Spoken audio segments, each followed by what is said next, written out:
Manipurda inner line permit system Leiramde. British na India Empire of India amadi Manipur gi political arrangement torambada India asi ani suri madudi India Empire of India the Government of India Act 1935 na threat dawana haibadi British na semba India ni India Empire of India asidi independent sovereign state amani haina Manipur State Council gi wangang loisu oiriba Minister of Foreign Affairs and Defense Narengbam Samarjit na thadorokba cherol amana haidi Government in exile ni haina lauthokraba council asigi cherol asin hai atoppa India amadi British ki colony haibadi British India oina thamkhre India ki province sing asi British na conquer tawraba matungda British government na British ta annex tawre maram asina British India asi British Empire gi an integral part oire aduga British colony oirbanina British India haire aduga loinana British ki overseas territory amasung oire aduga British India da leiba miyam asina His Majesty da allegiance oire British colony oiriba British India gi territory di 11 governor province amasung 6 chief commissioner province ni British colony oiriba British India asin India Empire of India gi part ama oina su thamle India Empire of India gi territory asi British India gi territory asina oire British India di state ama nate colony amani colony da state haibasu yade haina su pali British India gi territories asi ani thokna khaidoklaga independent dominion ani semle haiba India Dominion of India and Pakistan Dominion of Pakistan asini Dominion of India asi kumja 1950 gi January 16 ta sovereign state of India ama oibaga loinana Union of India oire haina su cherol asina makha tare Narengbam Samarjit ki cherol asina makha tana hai Manipur di British ki colony ama natte maram asina Manipur state or State of Manipur haina Government of India Act 1935 ta mayek sengna hariba asini colony da state haiba de Manipur na India Empire of India dagi excluded tawdringai da India Empire of India gi part ama oina lairingai da Indian state hairami aduga Manipur state na India Empire of India dagi excluded tawraba matungdadi Indian state oidre haibadi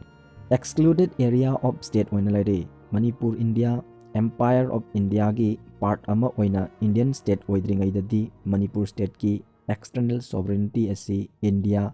Empire of India na exercise tawi aduga internal sovereignty di Manipur state na exercise tawi internal sovereignty mangdabanina state haibadi Manipur state hairibani hainasu makha tarakli Manipur asi British na Anglo-Manipur War of 1890 ga wanda conquer tawraba matungda British ta annex tawramde maram asina British colony oikide colony amada state haibe yade maramdi state ama conquer tawraba matungda annex tawrabadi state asi disappear oire hairi cherol asin hai Manipur state na India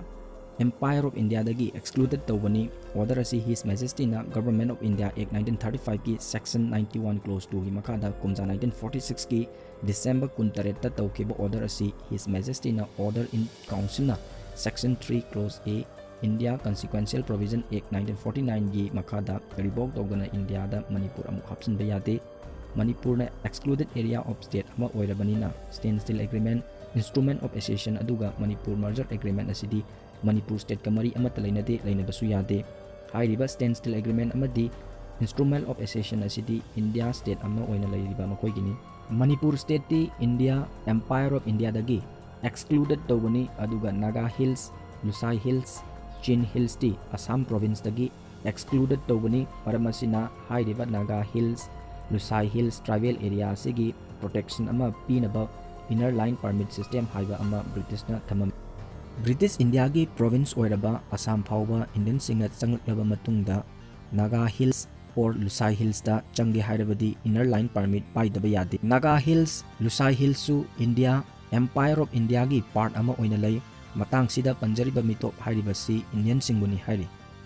aduga Manipur state separate independent sovereign country ama oina kumja 1947 gi August 13 da British gi makutagi independent fangle loinana kumja 1947 gi August 15 da paramountcy lapse oikibaga loinana sovereignty restore tawre maram asina India amana Manipur da change hairabadi permit system gi makhada changba yai haibadi Nepal da India amana changbada permit ama pairaga changba asiga chap manai hairi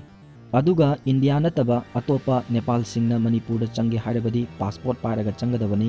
मणिपुरदा inner line permit system लेरमदे Manipur state naturalization act 1947 सु लेरे